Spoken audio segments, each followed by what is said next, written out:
En 68, mes parents étaient artisans, donc ils n'étaient pas en grève, hein. Mon père et ma mère faisaient des tailleurs pour femmes, donc ils continuaient à travailler. Je crois qu'il y avait encore des commandes. Ceci dit, ils étaient très intéressés. Alors pour tout dire, mon père, avant la guerre, était dans un petit village en Pologne à côté de Lodz et était au Parti communiste et a fait de la prison en tant que communiste. Et mon père, je suis juive, et donc mon père, dès que le pacte germano-soviétique a été rompu, en 1941, s'est engagé dans l'armée rouge, et donc a fait toute la guerre dans l'armée rouge. Quand il est revenu en Pologne, il n'y avait plus personne, donc tout le monde avait été déporté, donc il est arrivé en France. Ma mère, avec son premier mari, était venue en France en 1937 avec l'exposition universelle qui avait lieu à Paris. Et ils ne sont jamais repartis. Son premier mari a été déporté, elle pas, elle avait 2 enfants, ils se sont cachés pendant la guerre. Je veux dire qu'il y a une tradition dans la famille, voilà. Et donc j'étais quand même très très intéressée par tout ce qui s'est passé en 68. Mais 68, ça m'évoque plein de choses. Ça m'évoque une impression de liberté terrible dans les rues de Paris. Ça m'évoque les gens qui se parlaient, qui s'adressaient la parole, qui échangeaient, qui discutaient.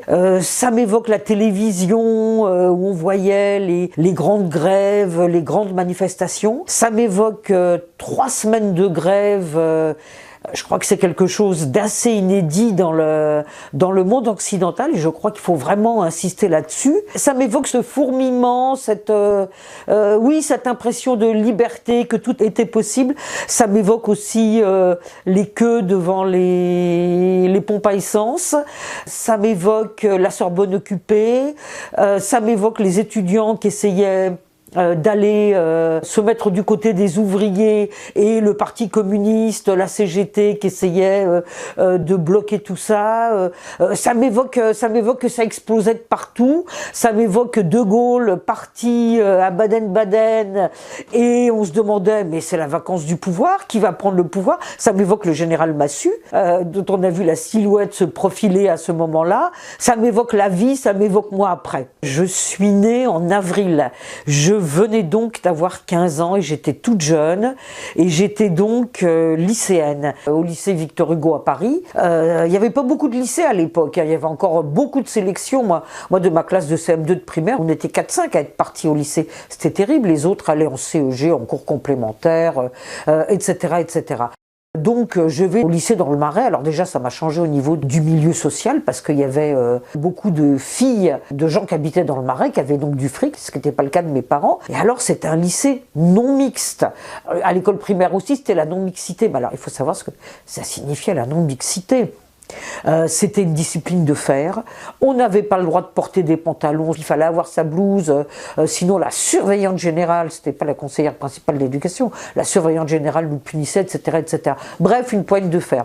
Et j'ai pas eu de chance parce que j'étais en 3e et dans mon lycée, les 3e et les secondes n'étaient pas dans le même bâtiment. Donc il y avait la grève dans mon lycée, je n'allais plus au lycée, mais en revanche, je n'étais pas dans le grand lycée à partir des secondes où il y avait les commissions, etc., etc.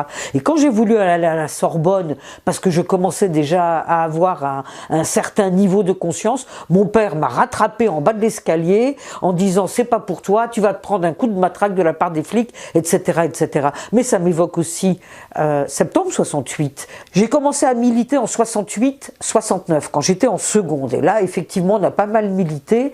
Et dans ma classe de seconde, on est 4 à s'être fait virer du lycée. Alors on passait en première, mais voilà, on avait trop ouvert nos gueules, etc. On s'est fait virer. Et j'ai dit à mes parents, vous faites ce que vous voulez, mais moi, les lycées non mixtes, j'en ai assez. Je veux pouvoir respirer, vous me trouvez un lycée mixte. Et du coup, je suis partie au lycée à Montreuil, où ma sœur était prof. Elle a juré ses grands dieux au proviseur que jamais, au grand jamais, je ne faisais de politique, et je crois qu'elle a dû se raviser vite fait parce que j'ai commencé immédiatement à militer, monter sur les tables, haranguer les foules, organiser des grèves, etc., etc.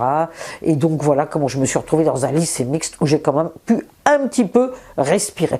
Heureusement que j'ai eu mon bac en terminale parce que j'étais aussi vidée du lycée. Je suis passée à la fac. Quand je suis passée au lycée à Montreuil, par exemple, on s'est mis en grève parce que le laboratoire de sciences naturelles allait licencier, par exemple, des laborantines.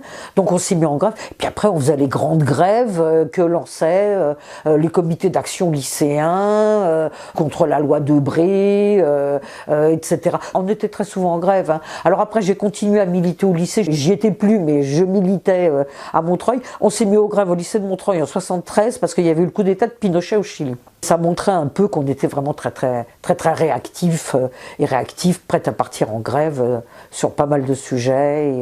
Et voilà. Malheureusement, la période a changé. Et je continue toujours à méditer des années après. Donc mai 68 a façonné ma vie dans le militantisme parce que je crois que j'ai le militantisme chevillé au corps. Alors la question des femmes, elle est arrivée après. Hein. Il y avait donc déjà il n'y avait pas d'expression féministe durant 68 ou une très ténue. Elle s'est faite donc, on sait, la gerbe aux soldats inconnus en août 70. Moi j'étais dans une organisation politique à partir de 70. Hein. J'avais 16 ans, j'avais pas encore 17 ans. J'ai adhéré à la Ligue communiste. Et puis au bout d'un moment, la Ligue communiste, devenue la Ligue communiste révolutionnaire puisqu'elle a été dissoute en 73. Très sensible aux mouvements sociaux, a envoyé ses militants dans le mouvement féministe. J'y suis allée, j'y suis restée et j'ai quitté en 78 la Ligue communiste révolutionnaire parce qu'on voulait contrôler, entre guillemets, mon travail au sein du mouvement féministe. J'ai dit accroche-toi toujours et je suis partie. Et je suis restée dans le mouvement féministe tout le temps. Alors après, j'ai fait des tas de trucs. Hein. J'ai fait à partir de 78 de la radio libre féministe. Ça a été les radioteuses, puis les nanas-radioteuses. J'ai donc participé en tant que radio féministe au mouvement des radios libres, hein, qui ont été légalisées avec l'arrivée de Mitterrand au pouvoir en mai 81.